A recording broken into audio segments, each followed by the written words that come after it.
I'm with Maria Konnikova. She's the author of the book, The Biggest Bluff. It's right here.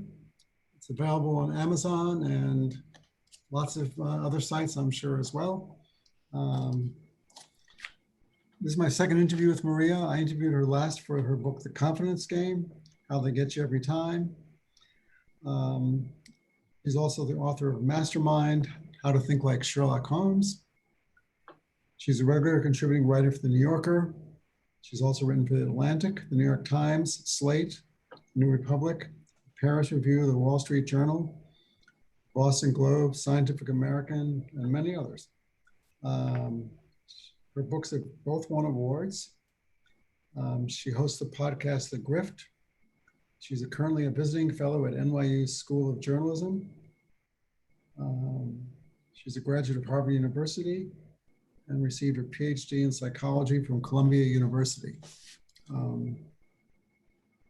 So she was on CBS News this Saturday. So her book is about poker and how she won $300,000 playing poker, and she had never played poker up till when she decided to write this book. So I want to just read a little bit and then we're going to talk. So, and the biggest bluff of all, the skill can ever be enough. That's the hope that allows us to move forward in these moments when luck is most stacked against us. The useful delusion that lets us push on rather than give up. We don't know, we can't even know if we'll manage or not, but we must convince ourselves that we can. That in the end, our skill will be enough to carry the day because it has to be. So I want to ask you a question. Poker, it's a game of skill, but it's also a game, there's luck involved. And you talk about how you can lose with your best hand and you can win with your worst hand. How does that happen? How can you lose with your best hand? So that's actually where the skill element is. That's why it's a game of skill. In every single game in a casino, you have to have the best hand to win. You have to beat the house. There's no other way to win. In poker, the reason it's a skill game is you can have the best hand and lose because someone outplayed you. And you can have the worst hand and win because you outplayed someone else. At the end, it's a game of people and the most skilled player wins, not the person holding the best hand.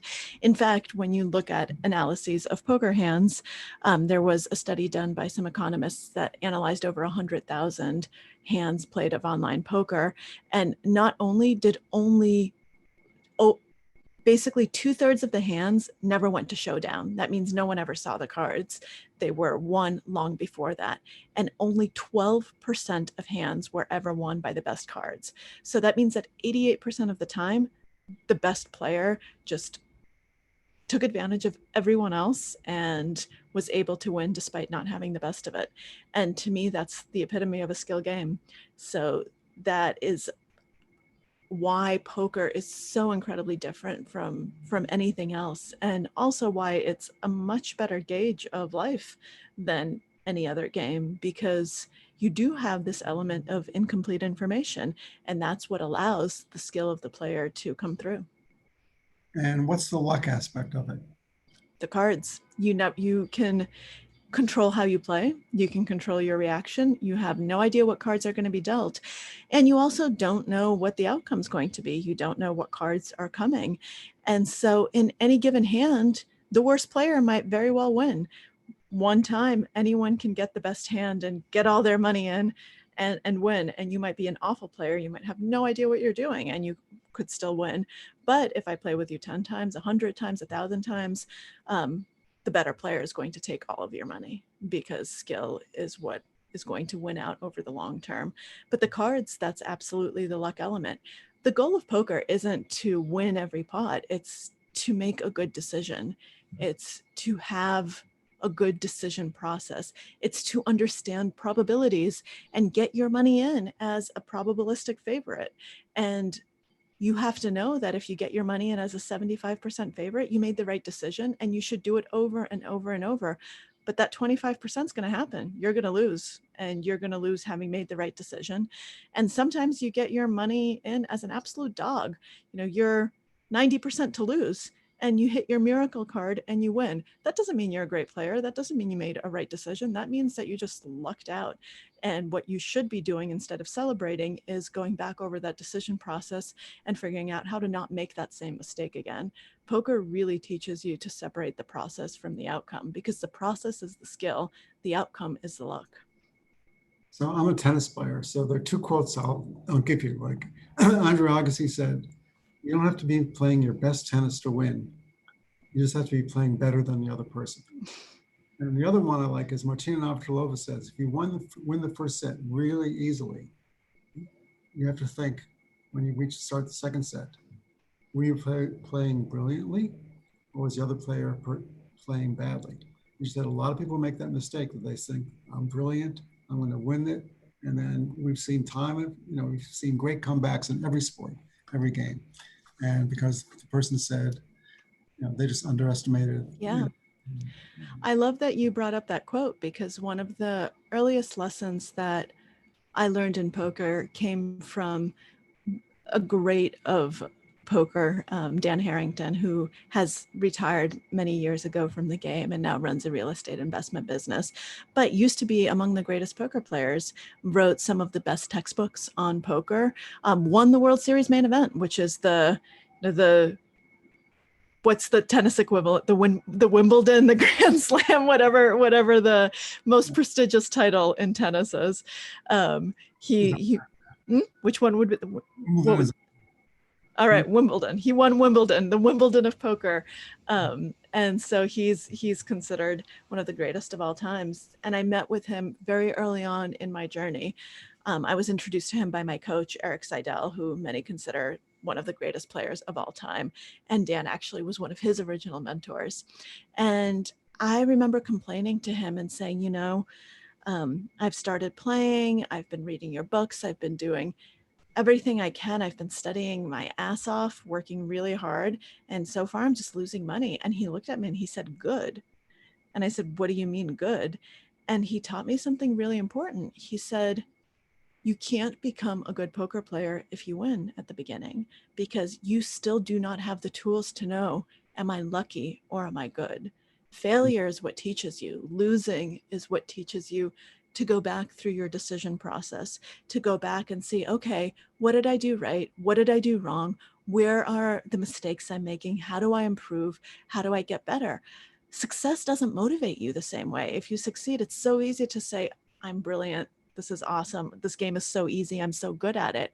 And so it's so important early on to recognize failure as a really powerful teaching tool, and as the only way you're going to improve, rather than wanting to just get lucky right away. Because once again, you need to have the knowledge and the critical skills to know whether you're lucky or good. And at the beginning of your career, whether it's poker or tennis, you simply don't have that. Even not at the beginning of your career. If you go on a streak where you're doing incredibly well, it's so easy to just think, I'm good, I've reached kind of the pinnacle, I'm better than all of my opponents. And that may or may not be true. It may be true, but you have to ask the questions. You have to analyze the process. You have to keep going back through your decisions, even if you're winning. Okay, so I just want to say, if you have questions, there's a Q&A box. Please feel free to put questions there. Don't put them in the chat box, because that's just for me and Maria. So in the Q&A box, because we will be taking questions in about 15 minutes. Okay, so for people who haven't read your book, didn't see you on TV or the newspaper or New York Times, why poker? Yeah. I originally had zero interest in poker. I have zero interest in games. I didn't grow up playing games. We were not a games playing household. We did not own a deck of cards. My mom hated board games, and every time we tried to play a board game, she'd cheat just so that we wouldn't have to play anymore. Very, very ostentatiously. She just wouldn't follow the rules because she was bored playing. So I didn't grow up with a great respect for games. I was a reader, and that's what we did in the evenings. My parents would read us books. And poker had just never crossed my radar at all. I think everyone has asked, oh, come on, you at least must have been familiar with it, saw it on ESPN. No, first of all, we didn't have a TV, so I've never seen ESPN, at least while growing up. As an adult, I obviously did. And secondly, even when I had TV, I wasn't interested in poker. So the only poker game I'd ever seen was Rounders, the movie that Brian Koppelman and David Levine released in the 90s with Matt Damon. That was my Not me. that was the only thing that I knew about poker. And I was interested in writing a book, not about poker, but I became really fascinated by the role that luck plays in our lives and how we can learn to tell the difference between the things that are within our control and the things that are outside of it, where our skill ends and where chance begins. And I wanted to explore that, and I needed a way in. I needed a story. I needed something to draw these lessons out, and something that could teach me what a lot of these things meant, because it's a really complicated question and there are lots of different ways of approaching it. And someone suggested that I read up on game theory. They said, if you're looking for a framework to approach chance, game theory is a really great way to go, because it's a really interesting way of looking at it. And the last math class I took was in high school. I'm not a math person, so my game theory background was very sketchy. I'd read a few things in college, but that's about it. But I decided to pick up Theory of Games, which is the foundational text of game theory by John von Neumann and Morgenstern.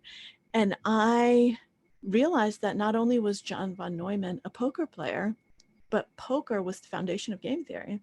Von Neumann thought that if you could solve poker, you would have a key to the most complex strategic decision-making that humans have to make in real life. Because, and we've talked about this already a little bit, poker is a game of incomplete information, like life. There are things that I know, there are things you know, there are things we both know. I need to try to infer what you know about what I know. You need to try to infer what I know about what you know. And then we can go back and forth and think, okay, well, do you know that I know this? Do I know that you know that I know that you know? You can go back and forth and back and forth, and it's incredibly complex. And there's a quote from von Neumann that I absolutely love.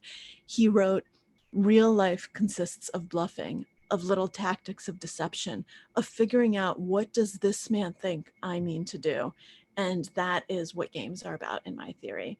And to me, that's beautiful. And that quote is what inspired me to figure out, okay, let me look at this poker thing, because von Neumann was like me. He didn't like games. He actually thought that most games were really boring. He thought games like roulette were horrible because they were just pure chance. And games like chess were also incredibly boring because they were games of complete information.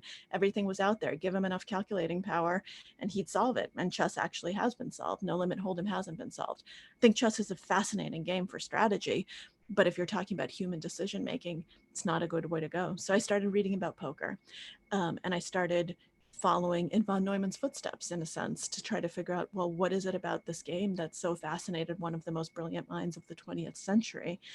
And something clicked when I started reading about poker. I thought, this is it. Why don't I get someone to teach me, spend a year, immerse myself in this world, learn to play poker, and use my journey from zero, literally zero, I didn't know how many cards were in a deck, to wherever I can take it and see what I can learn about skill, about chance. And it was never going to be a book about poker, and I don't think it is. It was really using poker as a metaphor for life, for human decision making. Well, it's interesting. I mean, my son took Taekwondo, and his teacher told him the most Taekwondo you're going to learn is between the beginning and when you get your white belt, not your black belt, which he eventually got. But he said you're going to learn everything you need to know to get your white belt. And he was looked at him, teacher, like he was crazy. But so you're starting with zero and you're learning a lot, and then it's just refining and refining. You talk about our brains are not wired to deal with uncertainty, and certainly we're living in a real. I mean, we always live in an uncertain world, but this pandemic is, it's certainly People say, well, when's it going to end? They don't have an answer for it. When's there going to be a vaccine? We don't know. When's it going to be medicine? We don't know. Is there going to be a second wave? We don't know. I think we do know. Well, we do know. Well, the second wave, we do know. Well, it's happening. When, will there be a swine flu combining with the flu season? And,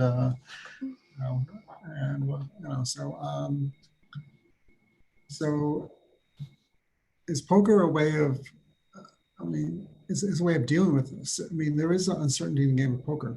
But there's a lot of uncertainty there. And I think, yes, that's one of the big things that poker teaches you. So I do want to make sure that we differentiate two things. Our brains aren't comfortable with uncertainty. They aren't wired for probabilities. So those are two slightly different things. So our brains can't figure out statistics, probabilities. It's really, really difficult for them because we learn from experience and not from description.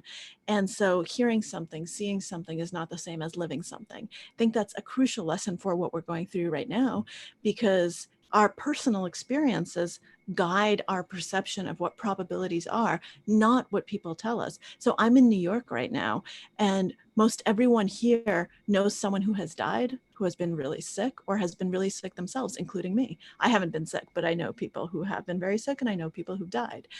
Now you have people in states that were completely spared the first time around, and they're screaming and saying, this is a complete, either a hoax, or I don't care, or this isn't that serious, because they personally didn't experience it. So the numbers mean nothing to them. They can't internalize that because their personal experience is so different.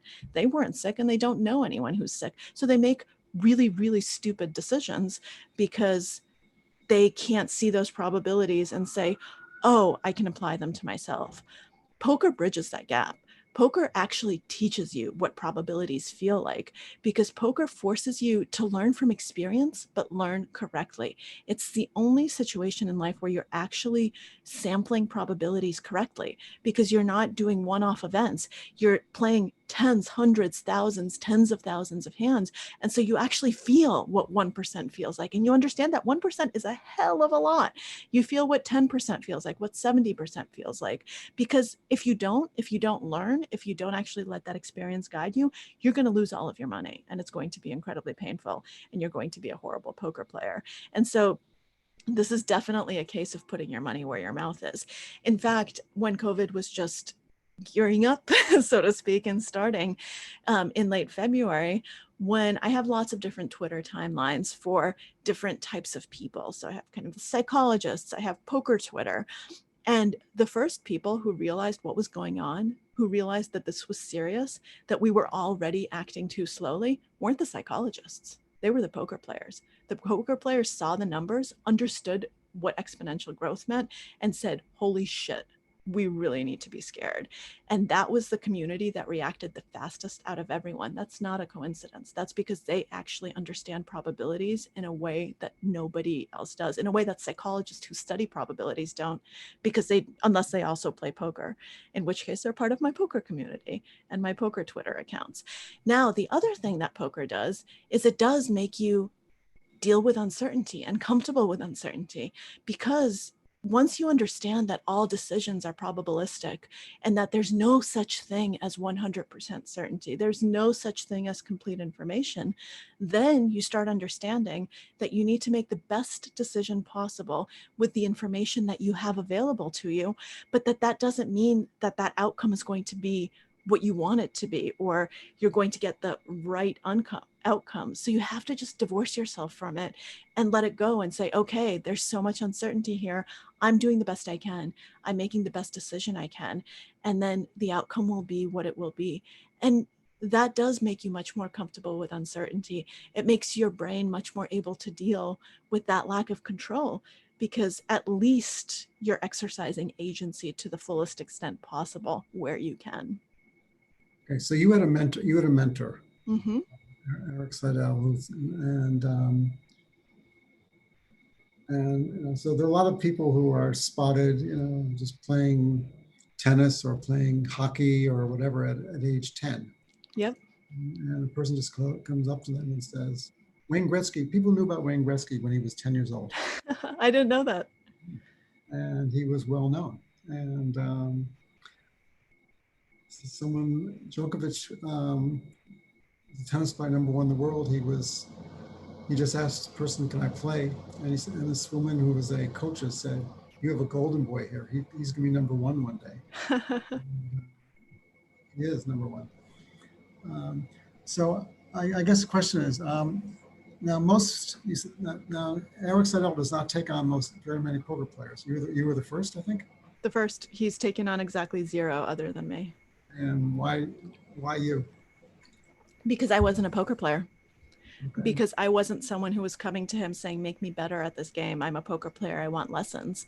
He took me on, I think, for a lot of reasons, but most importantly, because he loves the game. He truly loves the game, and he wants to grow it. He wants to spread that love, and he wants people to understand it, to understand that it's a beautiful, skilled game, to understand the decision process, to understand how much value it can add to our lives. Because I've come to believe, and he definitely believes, that poker makes you a better decision maker. It makes you better at life in a lot of ways. And so when I came to him with 0 background in poker, he saw this is a writer who has a completely different following, whose fan base, whose support base has nothing to do with the poker community. And I think he saw in me an investment for the future. He was willing to coach me because he thought that I might help years down the line, when my book came out, spread the word, grow the game, and bring more people to the game and explain it to people correctly, so that we could start curing some of those misperceptions that this is a game, this is gambling, that this is, like blackjack. You have no idea how many people, when they hear that I play poker, the first thing they ask me is, oh, so you count cards? And I have to explain, no, you don't count cards in blackjack. You don't count cards in poker. That's blackjack. It's a totally different game. And blackjack is gambling and poker isn't.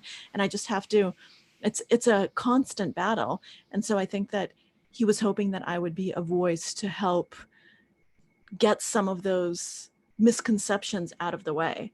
And I also think that for him, it was a very interesting psychological challenge, because his approach is a psychological one. His approach is one that deals with people much more than it deals with math. And a lot of the new wave of poker players, they're very heavy on the mathematics. I was someone who had no math background and someone with a psychology background. And so I was almost like a test case. Can the psychology approach still win? Can he teach me with that approach without the heavy math? Can someone like me, who understands the human mind, who's willing to work hard, can that actually triumph still in this day of very heavy statistics, of simulations run on computers, of solvers that tell you that you should be raising this hand 12.2% of the time, you should be calling with it 13.8% of the time? Can I actually be successful without it? Because that would be a real proof of concept of his approach to poker. So I think that those were the reasons that he wanted to take me on, even though he would never have taken another student before me. The other thing is that I think people don't realize is that your skill level and concentration is not the same every day. Right before your major tournament, you had a horrible migraine, and you felt you were going to die, and that's not conducive to being at your best. So I think that's something people don't. People are human. Absolutely, absolutely. People who they're great athletes who lose, and they say, "What happened?" They said, "I don't know. I didn't feel well this morning." Well, I mean, to be fair, I was also woefully unprepared for that the tournament in question, and should not have been playing it. So I was not a great athlete at the time. I was someone who had entered a competition that I had no business entering. But yes, I think it's so important to remember this is also the luck aspect, and this is what I write about. You can prepare all you want, you can do everything you can, but then there's the X factor. There's the stuff that you just can't control. And I got a migraine. I got a migraine on day one of the main event of the World Series of Poker that I had paid $10,000 to enter. That is a lot of money. And that was a big investment for me. And to find myself in the middle of the day, just felled by a migraine, throwing up in a bathroom stall in the Rio Hotel and Casino is definitely not where I had envisioned myself. I had trained, I'd prepared, I'd done everything I thought I could do. And there's no controlling for that. And if you can, so I did make a few very bad mistakes. I'm someone who's been getting migraines for my entire life. And I'm very, very good at spotting the signs. I have to be, because they'll knock me out. And so if I can spot it early enough, I can control it to a certain extent. I can keep it from getting bad. And that morning, the morning that I was to play the main event, I felt the first signs of migraine and I chose to ignore them. So talk about psychology and wanting to ignore things that aren't convenient. I decided I couldn't possibly be getting a migraine because I really didn't want to be getting a migraine. I didn't want to say, no, I'm not going to play because I'm not feeling my best. That's such a huge skill. And it's one that I really have had to cultivate. You need to be willing to step away from your plans to say, you know what, yes, I was planning to do this, but life conspired and now it's no longer a good idea for me to do it and I shouldn't play. It takes such strength to do that. And at the time I didn't have it. And so I went and I started playing, even though I should have known better. And so, yes, the X factor is there, but I'm also to blame. I mean, that was a bad decision. That's the case. That's a case of making the wrong decision as well. It's not like I was playing, I was feeling my best. I was feeling geared up and ready to go. And I jumped in and suddenly I got a migraine. That would have been more forgivable. So I do blame myself for the fiasco of my first ever main event. So, okay. So in your book, which is kind of colorful, you describe big swinging dicks of the players. Um, One player you call the aggressive idiot asshole. Mm-hmm. You know, 97% of poker players are male. Yep. And so it's not the easiest. Women don't have they have a hard time, and in most card games and a lot of other things, in being accepted, I guess. So did it take a while for you to be accepted? Yes, not just to be accepted, but to feel comfortable. Okay. This is a world that, as you said, is 97% male. That's a lot. I don't know that I've never experienced anything like it. I've been in male dominated industries my whole life, but there's nothing like 97%. I mean, that basically means there are no women, that you can go for days and days and days and never meet another female. And that comes with a lot of baggage. Yeah, I called the guy an aggressive idiot asshole because he was an aggressive idiot asshole. I've been called everything under the sun at a poker table. This isn't live radio, so I can tell you some of the lovely things I've been called. I mean, from bitch to cunt to just everything in between, I've been called it. I've been propositioned at a poker table, actually offered a price and given a room key to accompany someone upstairs. People think that that's an exaggeration. It is not. And I know other women to whom this has happened. This is a common occurrence. So it can be a really unpleasant world. And I think it's really important to say that out loud because I want to change it. And I want to bring those people to account. And I want them to know that that's not okay, that that sort of behavior is not okay at the poker table. And so it took me a while to get over some of that and to realize that, you know what? I can use this to my advantage. At first, I would let it intimidate me. I would let it get to me. I would let it put me on tilt, which was a wonderful poker term for getting emotional, for letting emotions into your decision process. And then I realized, wait, these assholes are underestimating me. They are seeing me as a woman, not as a poker player. I can use that.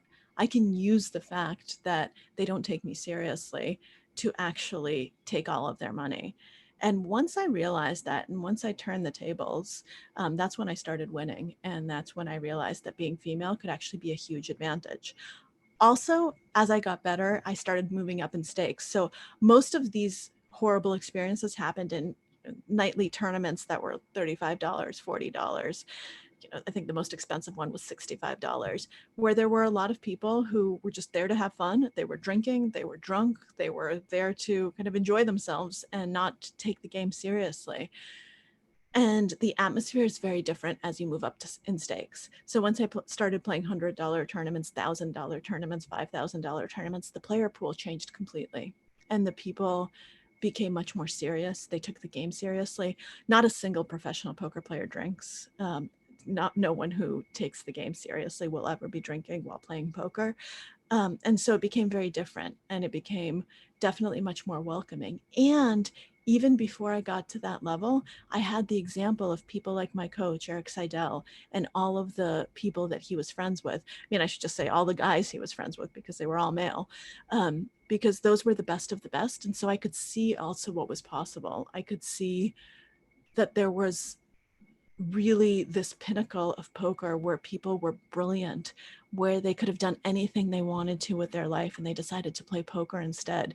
And so I saw that. I saw that that was a possibility. I saw the potential of the game. I saw the beauty of the game, and that kept me going.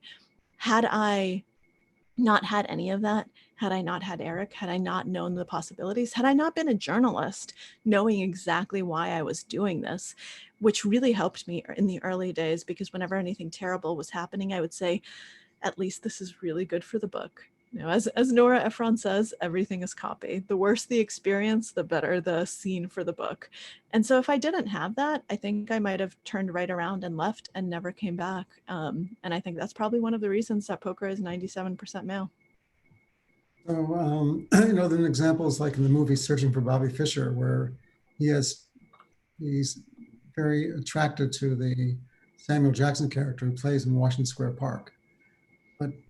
But his parents sent him to Ben Kingsley, who's a classical chess player, and he misses. And Samuel Jackson says, "You're not only playing chess, but you're also playing the person." And I think in poker, you talk about a lot that you have to watch. You have to look at who you're playing against. You're not playing in a vacuum. It's people know about tells and looks and all kinds of things, and so it's also, you have to be aware of who you're playing as well, right? Besides the card. Oh, absolutely. I mean, I think that's Yeah. one of the most important skills. Um, knowing the cards only gets you so far, because that's actually just that's the first level of play. As players get more sophisticated, they no longer play the hands that they have basically ever. Instead, they're playing the range of hands that they could have possibly had in this situation given the action. So they think, where was I when I opened? Was I the first person to act? Did someone act before me? What did I do? How did I respond?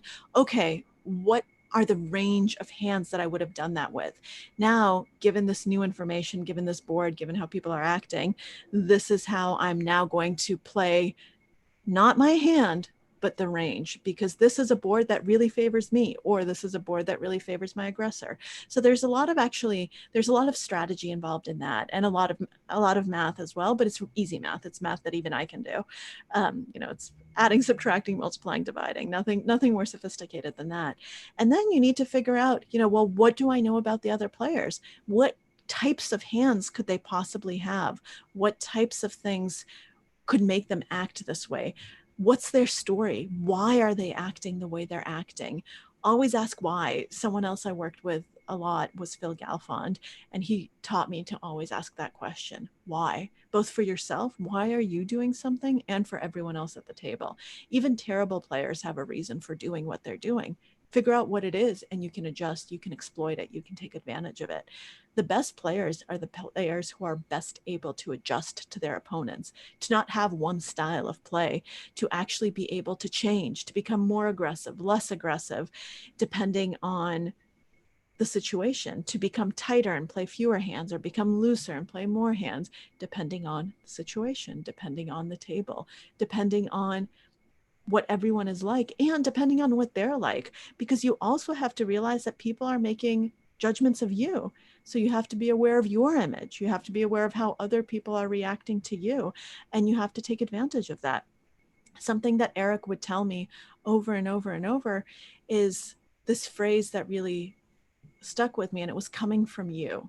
He would say, well, you should really consider, raising here or doing this very crazy aggressive thing, because coming from you, it screams strength, because coming from you, it does this. And he said, I could never get away with it, but you can.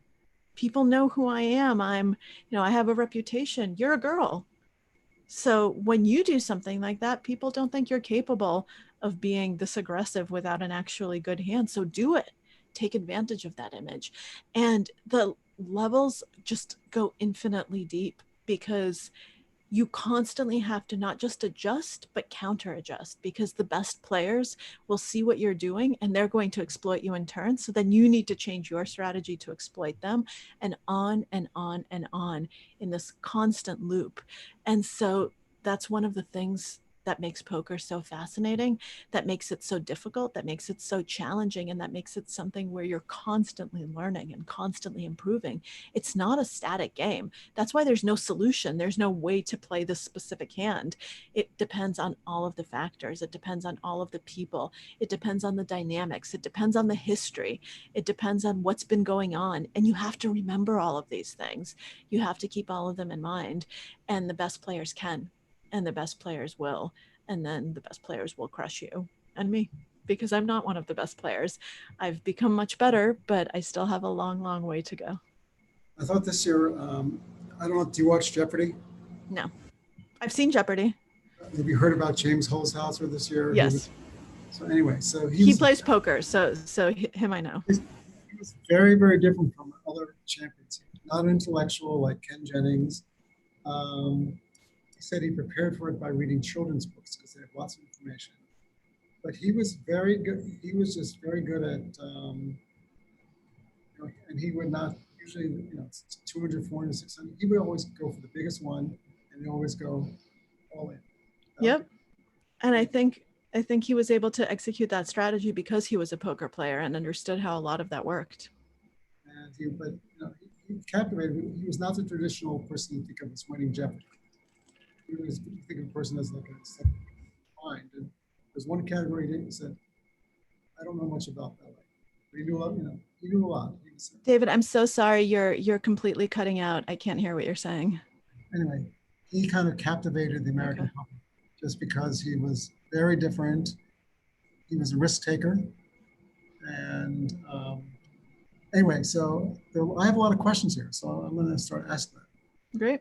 So the first question is, artificial intelligence, will Hal be the champion? Which is a little bit before. So, I think that, sure, ultimately there's a lot of potential in AI. Right now, No Limit Hold'em is actually the golden standard of AI research, because it hasn't been solved and it's incredibly difficult to solve. And yes, some computers have been able to beat players heads up, which means one-on-one, but they are very far from being able to solve a full ring game of professional players. That means when you have a full table, just because there's so many different dynamics going on, and it's so incredibly difficult to read the players. And so I think that on a computer, eventually AI will probably be able to figure out what to do live, but it's still a ways in the future. I mean, look, I might be wrong and it might be 2 years away, but it also might be 10 years away. I don't know.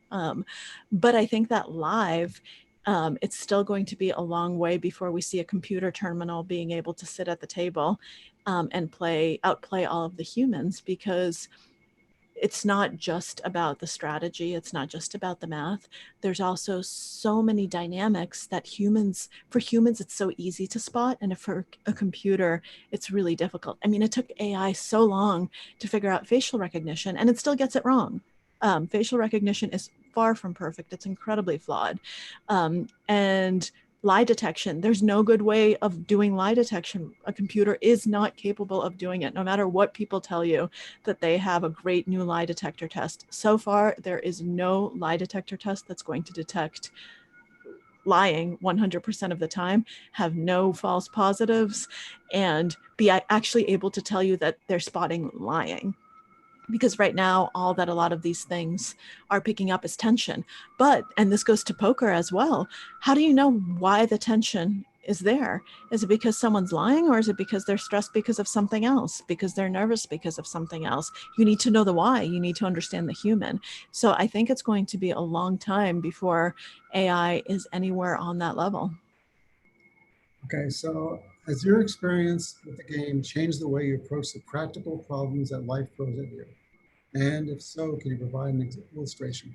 Oh, absolutely. I mean, my whole book is an illustration, to be perfectly honest. So I don't want to say buy my book, but please do buy my book if you're really interested in that question, because that's what it's about. And it has lots of practical applications, because to me, poker was a laboratory for figuring out how to make decisions in life and how to become better at making decisions in life. And it really has helped me overcome a lot of the biases that I had, a lot of the personal failures that I had. Just to give you one concrete example, it's helped me become a much better negotiator. I hate negotiating. It's something that I dread. After I started playing poker, and you can read the full story in the book, but I was able to get more money per word from a magazine assigning editor than I ever had in my entire writing career. And it's all because I understood strategically how I was supposed to play that negotiation. And that's something that I took from the poker table. Right. Okay. I think writers always undervalue themselves. Okay. So you mentioned that handling deception and uncertainty are essential tactics in poker that can be applied to real life scenarios where honesty is not the best policy. However, in real life, unlike closed circuit games like poker, have enduring consequences because we as social species tend to model successful behaviors. So here's the question of that long. Are the dangers of adopting deception as a strategy to win in life what's led to deception in science writing, social media, in corporate product positioning, you name it? So I actually I don't really agree with the premise of that question.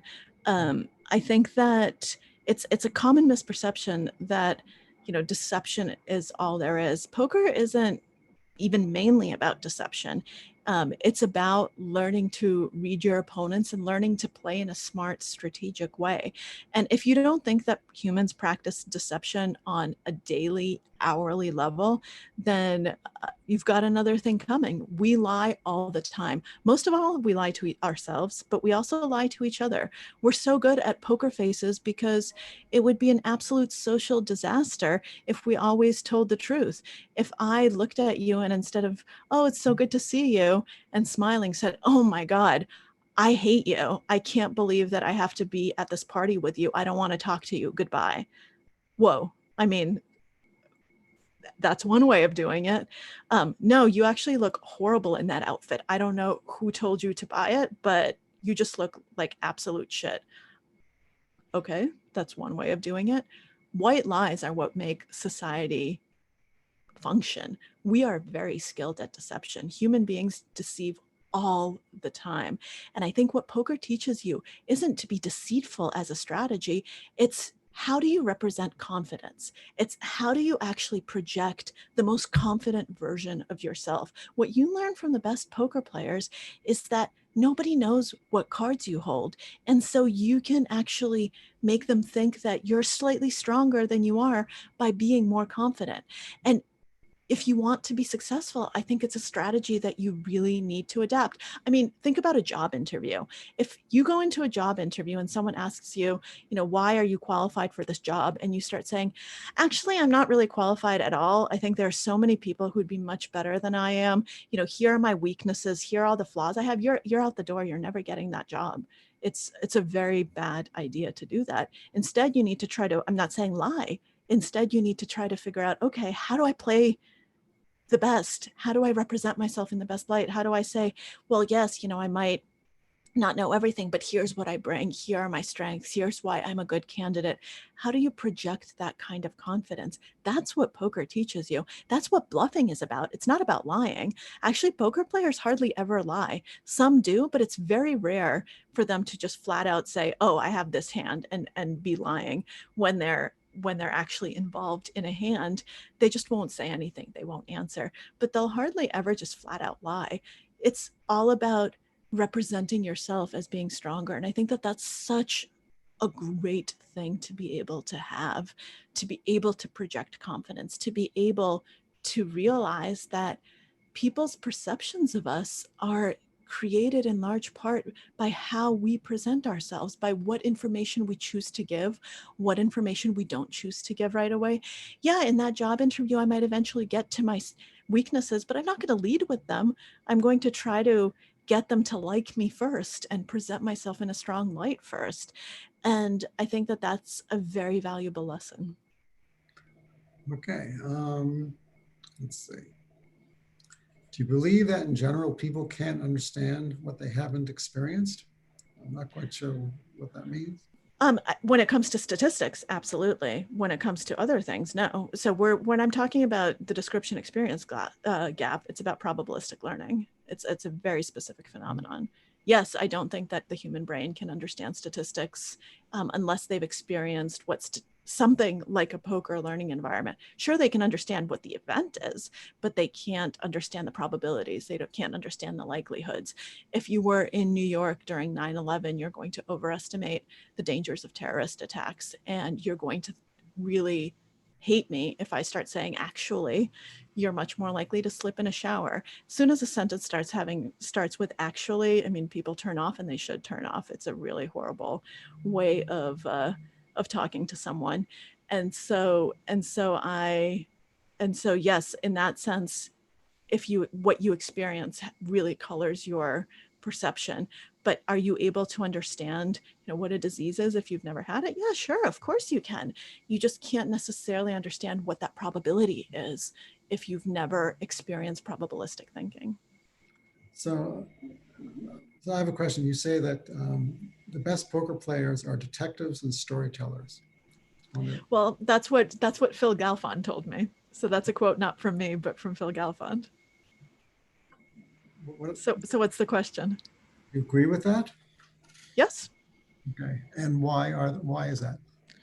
Well, I mean, all poker players need to be a detective in the sense of learning to read other people, learning to figure out people's motivations, learning to figure out what drives people. And I think that's what the job of a detective is. And poker players need to be good storytellers because they need to craft a narrative that makes sense. When you're running a bluff, when you're representing a certain hand, you need to make sure that you are internally coherent, that you're making sense, that there are no logical gaps in your story. The best storytellers are going to be the best poker players. I think that that's just a skill that helps you be able to be convincing, because stories are what humans find convincing. We're much more convinced by stories than by anything else. On the flip side, analyzing the gaps in other people's stories, analyzing the logical flaws, analyzing where their story doesn't quite make sense, that's how you can figure out if someone else is bluffing. It's in the deficiencies of their storytelling. So how has poker playing helped you as a wife and mother? I'm not a mother. I don't have children. I don't plan on ever having children. And I am a little offended by that assumption because I've encountered it so many times that as a female, you need to be a mother to be complete. I think that that's absolute bullshit. And no, it's totally fine. So I'm not a mother, and I never will be. That doesn't mean I don't like children. I just don't want them. And I don't think that all women should. And as a wife, I think it's just made me someone who's better able to listen, better able to communicate, and better able to step away from a situation when it's emotionally challenging. Because one of the things that poker teaches you is that you're going to tilt. There are certain things that are going to trigger you. There are certain things that are going to make you emotional. And so you won't be making good decisions. You won't actually be deciding to the best of your abilities, because you're going to be letting incidental information that has no bearing whatsoever on the decision at hand, you're going to let that influence you. You're going to take on more risk because you're angry at the guy next to you, or you're going to become more risk averse because you just lost a huge pot, but that has nothing to do with how you're supposed to play this hand. Poker really forces you, if you're going to be good, to learn to step away, to learn to see those signs and to say, okay, I need to cool this off because I can't make a good decision right now.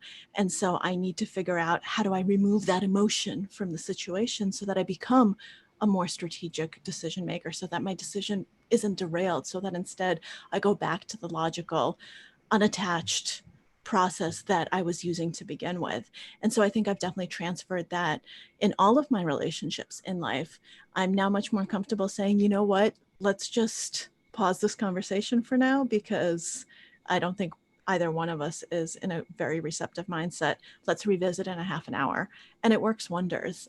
I've definitely been able to communicate much better with people ever since I took on that approach. I think cooling your emotions rather than reacting right away is a very powerful thing that can really help us in all our interpersonal interactions. Okay. So you've played poker in many countries of the world. So what's the difference between a poker player in Monte Carlo and a poker player in Las Vegas? I totally understand the intent of that question, and I think there's a lot there. So I think that you can't say in Monte Carlo as opposed to Las Vegas. You need to try to figure out where this person is from, Okay. and go from there. But the player pools, that said, the player pools are different, because in Monte Carlo, the player pool will be much more heavily European, much more heavily Russian. There are lots of Russians in Monte Carlo than in Las Vegas, where it's actually mostly going to be Americans. And so there are definitely population tendencies that come from schools of thought, in how people were taught to play poker in those countries. Some of them come from temperaments. And with me specifically, a lot of that came with, how does this culture view women? So I'm Russian myself. And so I know that a lot of Russian men are not necessarily people who are very respectful of women's rights, especially Russian men over a certain age. I've encountered that many times in life. And it proved true in Monte Carlo at the poker table, when a lot of older Russian men would just try to bully me and get me off of any hand whatsoever. And so I had to learn to adjust and learn to be able to call down with a much weaker hand than I would in Las Vegas, because Americans don't do that. That's not how they really play. And that's not often how they play against women. So that was a very big difference. A hand that I would have folded in Las Vegas, I ended up calling and calling and calling in Monte Carlo, and I was usually right. And the hands that I played would be also different. You know, sometimes I would realize that those same Russian men, they never fold to me, because they don't ever want to fold to a woman. So what do? I never bluff them. Or, I might bluff them now after I say that, because once again, like I said, constant process of adjusting. But I might bet a much weaker hand than I would bet in Las Vegas, because I know that they're just not going to fold. Whereas in Las Vegas, if I bet this hand several times and I'm getting called, I'm in trouble. That means my hand is probably not best, and I'm actually losing. In Monte Carlo, I was pretty sure that I was winning. So this is just one example using kind of Americans versus older Russian men, but those are examples that there are countless numbers of them.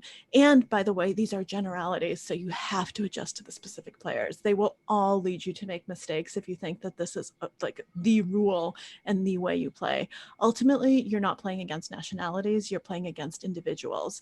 You're not playing against player pools, you're playing against individual players. So while it's good to have a baseline and know, oh, this player pool tendency is this player pool tendency is that, you ultimately do need to make sure that you're really adjusting based on the individual player.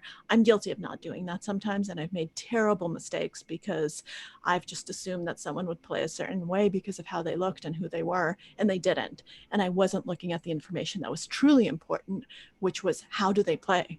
What are they actually doing? What's the data that I can actually use about their style of play? That's really what we should be looking at, because otherwise I'm just as guilty as they are. They make assumptions because I'm female, and I'm making assumptions because they're an older Russian. But there were lots of older Russians who would fold to me and who weren't sexist. And so, you have to realize that.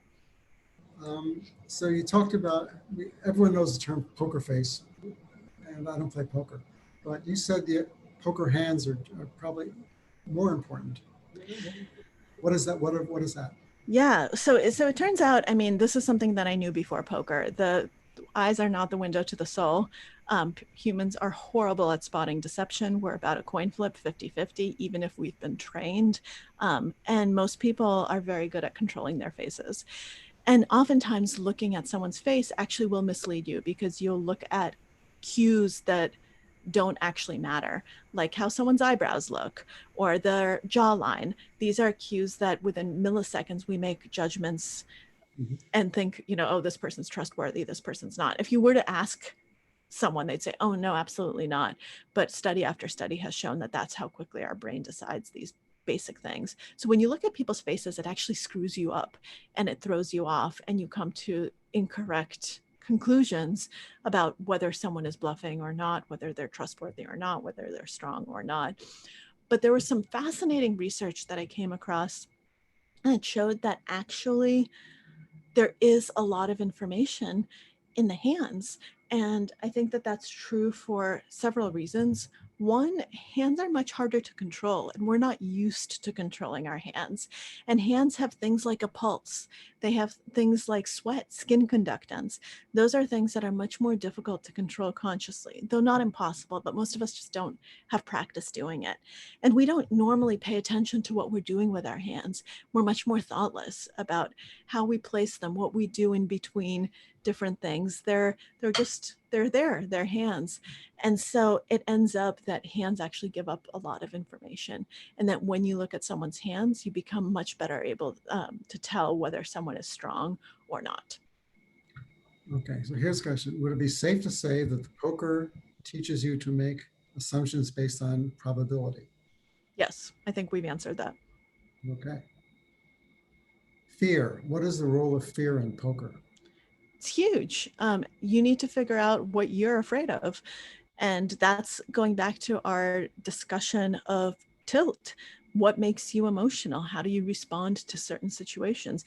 You need to do a risk assessment profile of yourself. Are you someone who is more risk seeking or risk averse in certain situations? You need to sit down and figure out what makes you fearful. Are you fearful of losing a buy-in to a tournament? If that's the case, you shouldn't be playing that tournament. It's too high for you. It's too expensive.